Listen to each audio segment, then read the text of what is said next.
नमस्कार, मी संभाजी भांडवलकर. मी सूर्याटेक solar systems private limited या कंपनीमध्ये गेले 24 वर्षापासून कार्यरत आहे आणि मी कंपनीमध्ये ॲज अ सिनियर सुपरवायझर म्हणून काम करतो. जेव्हा एलिगंट रिसॉर्टची साईट आम्हाला मिळाली त्याच्या सेम डे मी साईट सर्वेसाठी येतो. साईट सर्वे झाल्यानंतर असं लक्षात आलं की प्रॉपर्टी खूप 5 स्टार आहे. तर याच्यामध्ये मला वर्कमनशिप करताना एक गोष्टीचं चॅलेंजेस असे होते की अर्थिंग्स करायचे, बोर अर्थिंग करायचे असतात. तर बोर अर्थिंग करताना खाली कुठलीही त्यांचे पाईप किंवा पाण्याची लाईन गेलेली डॅमेज नाही झाली पाहिजे किंवा वरती गेल्यानंतर असं लक्षात आलं की स्लोप खूप जास्त आहे.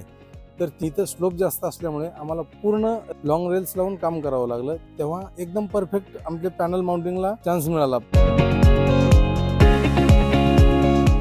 या ठिकाणी आपली 200 किलोवॅट AC पॉवर तयार करणारी सिस्टम आहे. DC मध्ये आपण 250 म्हणजे 250 किलोवॅटचे पॅनल्स बसवलेले आहेत. ग्रोवॅट कंपनीचे इन्व्हर्टर वापरलेले आहेत, जे की आजही 3 महिन्यापासून व्यवस्थित काम करतात. व्यवस्थित सिस्टम चालते, जनरेशन व्यवस्थित आहे त्यांचं. जवळपास इथून 300 मीटर केबलचा रन करायचा होता. ते केबल रन करताना रोडमध्ये क्रॉसिंग करताना किंवा जिथं इन्व्हर्टर बसायचं तिथपर्यंत ACDBला कनेक्ट करणं, तिथून त्यांचं जनरेटर रूमपर्यंत घेऊन जाणं, जिथं ट्रान्सफॉर्मर LT पॅनल बसवलेलं आहे तिथं. ह्या सर्व गोष्टी करत असताना अगदी व्यवस्थित कसं काम होईल याची काळजी मात्र घेण्याचं काम माझ्याकडे असतं.